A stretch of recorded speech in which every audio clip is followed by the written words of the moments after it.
안녕하세요. 전기기능사 필기시험, 정말 혼자 공부하시기 쉽지 않으시죠? 저희가 당신의 든든한 학습 길잡이가 되어드리겠습니다. 복잡한 이론, 또 수많은 공식들 속에서 어쩔 땐 길을 잃기 쉬운데요. 오늘은 그중에서도 많은 분들이 좀 까다로워하시는 비정연파, 특히 직사각형파 문제를 같이 한번 정복해 보려고 합니다. 당신이 많이 참고하실 네이버 블로그 전기기능사 AI 학습 노트, 거기 올라온 실제 기출문제를 가지고요. 이 파형의 핵심, 바로 기본파 진폭 구하는 방법을 오늘 아주 집중적으로 파헤쳐 볼 겁니다. 네, 오늘 저희 목표는 명확합니다. 이 특정 문제 유형만큼은 완전히 딱 마스터해서요. 시험장에서 자신 있게 푸실 수 있도록 하는 것.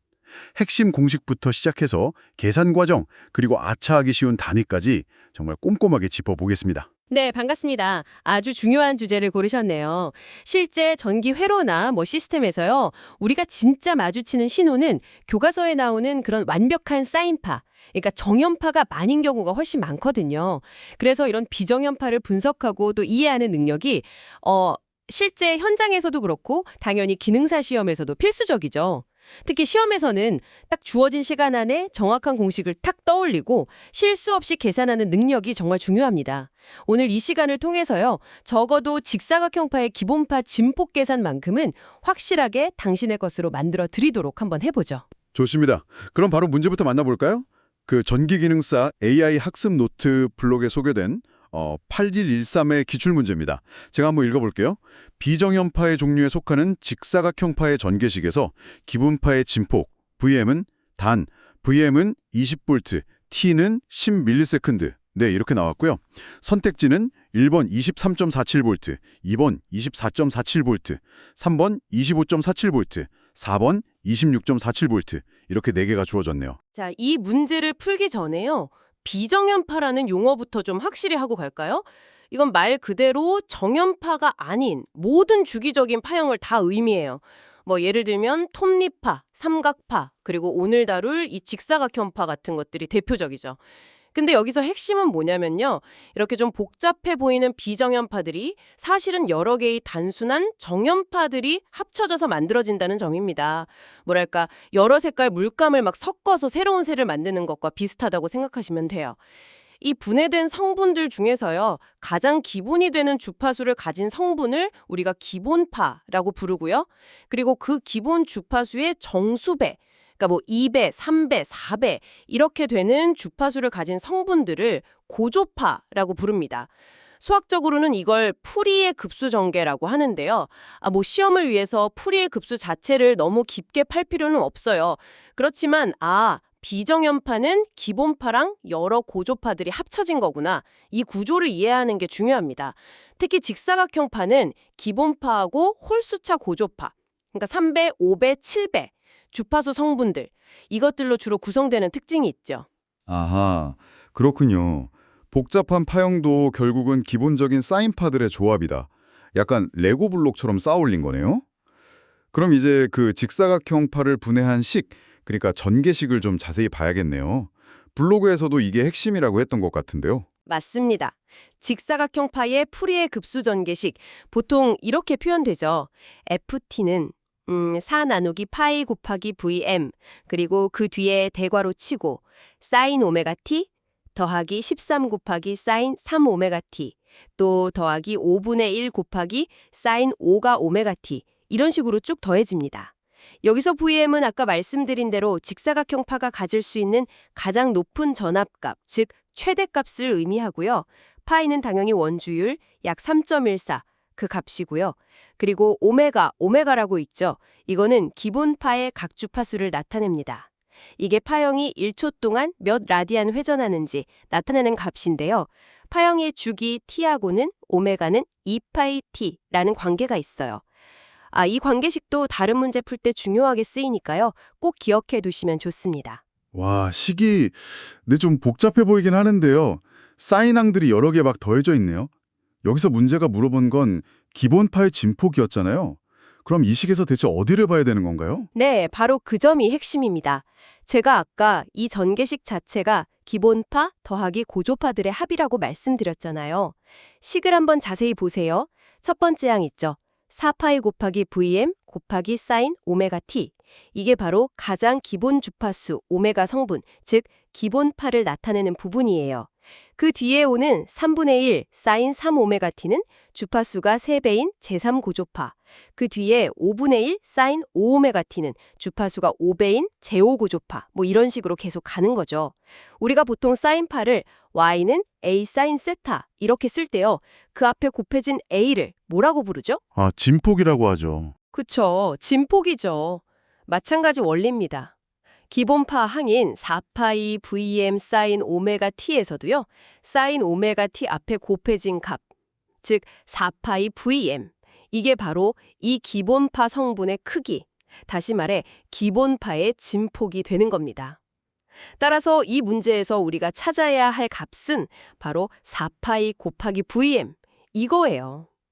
이게 바로 직사각형파의 기본파 진폭을 구하는 핵심 공식인 거죠. 와, 대단한데요. 전체 식을 뭐 다 외울 필요도 없이 기본파 진폭을 딱 물어보면 그냥 저 4파이 곱하기 Vm 저것만 알면 되는 거였군요. 뭔가 복잡한 암호를 탁 푼 것 같은 기분인데요. 그럼 이제 진짜 값을 넣어서 계산을 해봐야죠. 문제에서 Vm 최대값이 20V라고 주어졌습니다. 이걸 방금 찾아낸 공식 4파이 Vm에 대입하면 네, 맞습니다. 그대로 대입하시면 돼요. 기본파 진폭 4파이 Vm이니까 Vm 자리에 20V를 그냥 넣으면 되는 거죠. 그러면 4파이에 20V가 되겠죠? 여기서 파이는 뭐 약 3.14159 이렇게 되니까요. 계산기로 4 나누기 파이를 먼저 해보세요. 그러면 약 1.2732 정도가 나올 겁니다. 이제 이 값에다가 20을 곱해주면 끝나는 거죠. 1.2732 곱하기 20 하면 대략 25.464 볼트 이렇게 나오네요. 25.464 볼트. 자, 그럼 선택지를 다시 한번 볼까요?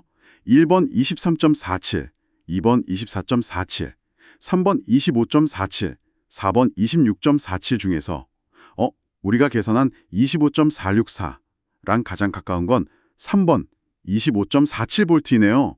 아, 이렇게 답을 딱 찾아내는 거군요. 간단하면서도 신기한데요. 네, 정확합니다. 계산 과정 자체는 사실 단순 곱셈 나눗셈인데요. 저 파이 값 때문에 소수점 계산이 나오는 거죠. 실제 시험장에서는 당연히 계산기 사용이 가능하니까요. 뭐 파이 값을 직접 3.14 이렇게 입력하셔도 되고 아니면 계산기에 있는 파이 키를 사용해서 계산하시면 더 정확하겠죠? 그런데 잠깐만요. 제가 아까 문제 조건을 다시 보니까요. Vm은 20V 이거 말고 T는 10ms라는 조건도 있었잖아요. T는 주기를 의미하는 것 같은데 방금 계산할 때는 이거 전혀 안 썼어요. 이건 왜 주어진 거죠? 혹시 제가 뭘 빠뜨린 건가요? 아, 아주 예리하신데요. 네, 좋은 질문입니다. 그거 잘 보셨어요. 결론부터 말씀드리면 이 특정 문제, 그러니까 직사각형파의 기본파 진폭을 구하는 데는요. 주기 t나 각 주파수 오메가는 2파이 t 값이 필요하지 않습니다. 우리가 유도했던 공식을 다시 한번 떠올려 보세요. 4파이 곱하기 Vm 이거였죠. 여기에는 Vm하고 상수 4파이만 들어있지 t나 오메가는 없잖아요. 왜냐하면 기본파의 진폭 크기는 파형의 최대 높이, 즉 Vm하고요. 파형의 모양 자체, 즉 직사각형 모양이라는 그 사실에서 오는 4파이 계수에 의해서만 결정되기 때문이에요. 주기가 얼마인지는 진폭 크기 자체에는 영향을 안 주는 거죠. 그럼 왜 t값을 문제에 굳이 주었을까요? 네, 그러게요. 이건 뭐 시험에서 종종 등장하는 일종의 함정 아니면 그냥 부가 정보라고 볼 수 있습니다. 수험생이 문제에서 뭘 요구하는지를 정확히 파악하고 진짜 필요한 정보만 딱 골라서 쓸 수 있나 이걸 테스트하는 거죠. 만약에 이 문제가 기본파의 주파수를 물었다면 t값이 필요했을 겁니다. 주파수 f는 t분의 1이니까요. 그쵸? 아, 네네. 혹은 뭐 제3고조파의 주파수를 물었다면 기본 주파수 f의 3배니까 역시 t값이 필요했을 거고요. 하지만 여기서는 오직 진폭만 물었기 때문에 Vm 값만 사용하면 충분했던 겁니다. 이야, 진짜 문제에 함정이 숨어 있었네요. 그냥 공식만 달달 외울 게 아니라 문제가 정확히 뭘 묻고 있는지 그리고 그 계산에 어떤 정보가 진짜 필요한지를 판단하는 능력 이것도 정말 중요하군요. 불필요한 정보에 흔들리지 않는 연습 이것도 꼭 기억해야 할 포인트 같습니다. 네, 맞습니다. 그렇다면 시험을 앞둔 당신에게 이 문제 유형을 완벽하게 대비하기 위한 핵심 전략 한번 정리해 볼까요?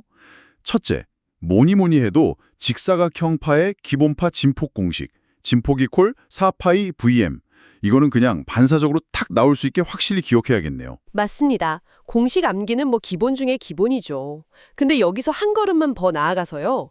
왜 그 긴 풀이의 전개식 ft는 4파이 vm 사인 오메가 t 플러스 3분의 1 사인 상 오메가 t 플러스 여기서 딱 4파이 vm 이 부분이 기본파의 진폭이 되는지, 즉 이게 첫 번째 사인 오메가 t 항 앞에 붙는 개수구나 하는 그 구조를 이해하시면 훨씬 기억에 오래 남을 거예요.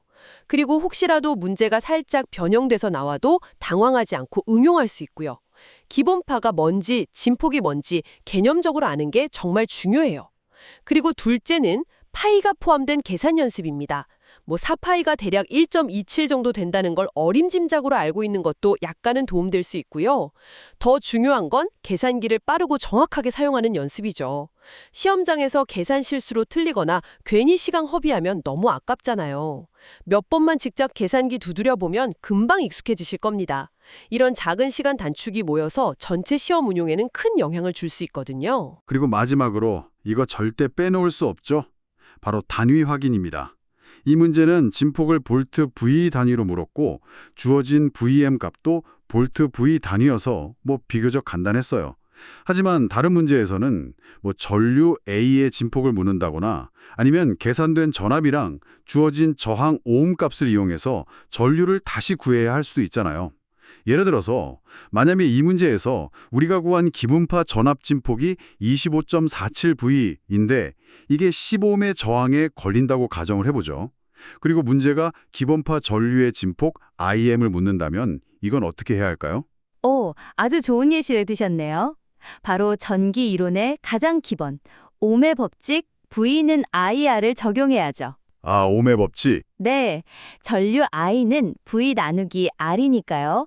방금 계산한 기본파 전압 진폭 V 25.47V를 저항 R 15ohm으로 나눠주면 되는 겁니다. 그러면 기본파 전류의 진폭 IM은 25.47 나누기 10이니까 2.547 A 되는 거죠. 이런 식으로 전압, 전류, 저항 사이의 관계를 이용해서 답을 찾아야 하는 경우가 아주 많습니다. 또 문제에서 밀리볼트, 킬로볼트, 밀리암페어처럼 다른 단위 접두사가 사용될 수도 있어요. 계산 과정 중단이나 아니면 최종 답을 선택지에서 고를 때 단위 변환 실수가 없도록 항상 주의 깊게 확인하는 습관. 이게 정말 중요합니다. 특히 기능사 시험은 기본적인 개념하고 공식을 정확하게 적용하는 능력을 평가하기 때문에 말씀하신 것처럼 공식 암기, 정확한 계산, 그리고 단위 확인, 이 세 가지는 합격을 위한 필수 요소라고 할 수 있겠네요. 자, 오늘 정말 알짜배기 내용을 다룬 것 같습니다. 깔끔하게 한번 정리해 볼까요? 전기기능사 필기시험 단골 손님인 비정연파, 그중에서도 직사각형파의 기분파 진폭 계산 문제를 함께 풀어봤습니다. 핵심은 크게 두 가지였던 것 같아요. 첫째, 직사각형파의 풀이의 전개식 ft 이퀄 파이분의 4 vm 사인 오메가 t 플러스 여기서 기본파 진폭 공식이 파이분의 4 vm이라는 걸 정확히 아는 것. 네, 그리고 둘째는 문제에 주어진 여러 정보, 여기서는 VM 이퀄 20V랑 T 이퀄 10ms였죠. 이 중에서 현재 계산에 필요한 정보, 즉 최대값 VM 이퀄 20V만을 정확히 골라서 공식에 대입하는 것. 그렇게 해서 계산 결과 파이분의 4 곱하기 20이 약 25.47V라는 걸 얻고 다리 V까지 확인해서 정답을 찾는 과정이었습니다. 그리고 불필요한 정보 T 이퀄 10ms에 흔들리지 않는 판단력도 중요했고요. 네, 맞습니다. 공식을 알고 필요한 값을 정확히 대입하고 마지막으로 단위까지 확인하는 이 일련의 과정이 몸에 완전히 익숙해지도록 반복 연습하는 게 중요합니다. 그럼 오늘 우리가 함께 깊이 파헤쳐본 이 내용이 당신의 시험 준비 여정에 어떤 의미가 있을까요? 제 생각엔 비정연파 문제, 겉보기엔 좀 복잡해 보여도 오늘처럼 핵심 원리랑 공식을 딱 파악하면 생각보다 훨씬 명쾌하게 해결될 수 있구나 하는 그런 자신감을 얻으셨기를 바랍니다. 단순히 답만 맞추는 걸 넘어서요. 왜 이 공식이 나왔는지 그 배경, 그러니까 기본파와 고조파 구조를 살짝이라도 이해하려고 노력하고 직접 값을 넣어서 계산하는 연습을 꾸준히 하시는 것. 이게 실력 형성의 가장 확실한 방법일 겁니다. 여기서 당신의 학습을 한 단계 더 깊게 이끌어줄 만한 질문을 하나 던져보겠습니다. 오늘 우리는 직사각형 파의 기본파 진포가만 집중했는데요. 그 전개식을 다시 떠올려보면 분명히 제3고조파, 제5고조파 성분들도 포함되어 있었죠. ft 이퀄 4파이 vm 곱하기 사인 오메가 t 플러스 3분의 1 사인 3오메가 t 플러스 5분의 1 사인 5오메가 t 플러스 이렇게. 그렇다면 말이죠. 이 비정연파 전압이 저항에 걸릴 때 소모되는 전력, 파워는 어떻게 계산해야 할까요? 순수한 정연파, 즉 기본파만 있는 경우랑 비교해서 전력값이 같을까요? 아니면 다를까요? 만약 다르다면 이 고조파 성분들은 전력 계산에 어떤 영향을 미칠까요? 혹시 각 고조파 성분이 만들어내는 전력을 따로따로 다 계산해서 더해야 하는 걸까요? 아니면 뭔가 다른 특별한 방법이 있을까요? 아마 이 질문에 대한 답을 찾아보는 과정에서 당신은 실효값, RMS value라는 아주 중요한 개념과 만나게 될 겁니다. 비정연파의 실효값과 전력 계산에 대해서 한번 탐구해 보시면 단순히 이 문제 하나를 푸는 걸 넘어서 비정연파에 대한 이해를 훨씬 더 넓힐 수 있을 거예요. 관련 기출문제나 교재 내용을 한번 찾아보시는 건 어떨까 싶네요. 시험 준비는 마라톤과 같다고들 하죠. 네, 꾸준함이 가장 중요한 것 같습니다. 오늘 직사각형파 기본파 진폭 문제 정복 정말 잘 해내셨습니다. 이렇게 하나씩 확실하게 당신의 것으로 만들어가다 보면요. 합격이라는 결승선이 분명 눈앞에 다가올 겁니다. 다음 시간에도 당신의 학습에 실질적인 도움이 될 알찬 내용으로 찾아뵙겠습니다. 힘내세요.